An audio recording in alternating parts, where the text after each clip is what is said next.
This is what it sounds like from a Sony a7S. And I'm gonna switch over to the Shure MV7. I have a headphone plugged in. I'm gonna monitor the sound from the microphone. And the microphone position is currently set to near with the tone set to dark. Yeah, there is a very interesting app here. It's called Shure Plus Motive. And we can go through these settings. Now let's set the tone to be neutral. Hello, testing 1, 2, 3, testing 1, 2, 3. I'm sorry, it is called natural. It's not neutral. Okay, set to bright. The tone is now set to bright. Testing 1, 2, 3, testing 1, 2, 3. Right, there is also a live meter setting. So as I talk, you can sort of see that light blinking on top, and that is an indicator of the loudness, right? Now I'm gonna set it to far. I'm currently using the near setup, which means I have to stay within 6 inches away from the microphone. Okay, I'm gonna set it to far. This tone is still the bright. So I can stay really far away from the microphone, and hopefully you can still hear me. So testing 1, 2, 3, testing 1, 2, 3, testing 1, 2, 3, testing 1, 2, 3, testing 1, 2, 3, testing 1, 2, 3. I think that is fine. Okay, this is microphone position set to far, tone set to dark. This is tone set to dark. Testing 1, 2, 3. Testing 1, 2, 3. Tone has been set to dark, and I'm gonna set it to natural again. Testing 1, 2, 3. Testing 1, 2, 3. This is tone set to natural. Now let's set it back to bright. Testing 1, 2, 3. Testing 1, 2, 3. And the LED behavior, there's a night mode, which would dim the lights. Let me zoom in so you can see better. So one thing I don't like about it is that these two knobs, they would get loosened easily. So that is the indicator light, which is switched to night mode. And my Sony full frame has a super sensitive sensors. It is geared towards video, so well, hopefully this will get a clean image. All right, I'm gonna disable the night mode. The tone is currently set to bright. I prefer dark. A lot of people told me dark sounds really good and very basic. Okay, again, we're still doing a live recording, unedited video. I'm just gonna sync up the audio with the Sony camera. So I'm using the far mode. Again, let's go back to the mic setup. I'm using manual. So manual gain, mic gain currently is set to, by default, it's 0. This is 0. I'm gonna zoom in here. Let's do 10 dB, 15 dB. This is 15 dB gain.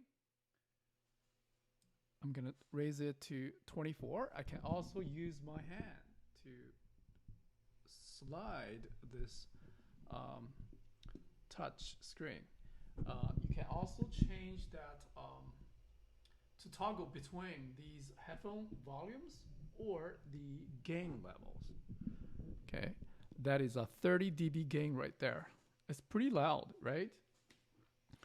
And the EQ setting, I think that is like tuned up the bass. I'm sorry, it is out of focus. And this is the preset presence boost. There's another high pass and presence boost. Not exactly sure what that means. I'm not an expert in this area. There's also a limiter, compressor. Compressor setting would give us the bassy sound, I think. The medium, heavy. Okay, that's the heavy compressor.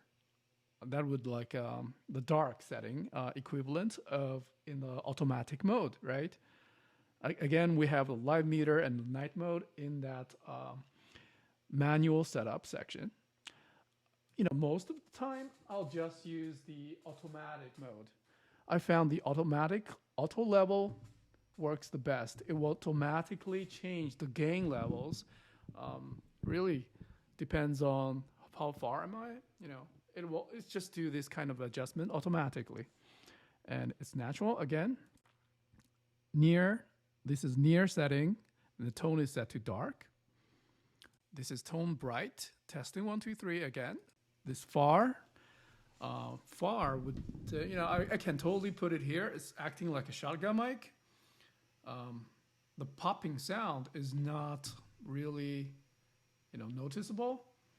And natural. Testing 1, 2, 3. Testing 1, 2, 3. This is natural. Again, this is far and set it to dark. I can totally comfortably put it here. Still, I think it still works great, right? Okay. Another thing I don't like about this thing is that the cable quality is pretty bad. I already broke one cable. I moved it a lot, so that connection, that micro USB connection, is pretty fragile. It developed metal fatigue, and I absolutely, hated it. Already broke one off. So I have to use a replacement. Micro USB to USB Type A is really easy to find. So I just grabbed a extension cable. Then there you go.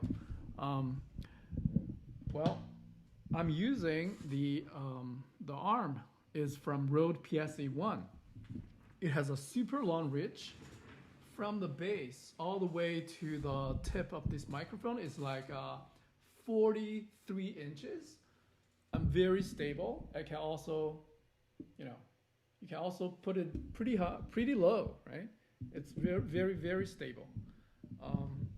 Yeah, I would highly recommend this microphone arm as well. It's a really popular item on Amazon. Yeah, huge clamp. Very, very strong clamp. Right there. Overall, yeah, I love this microphone.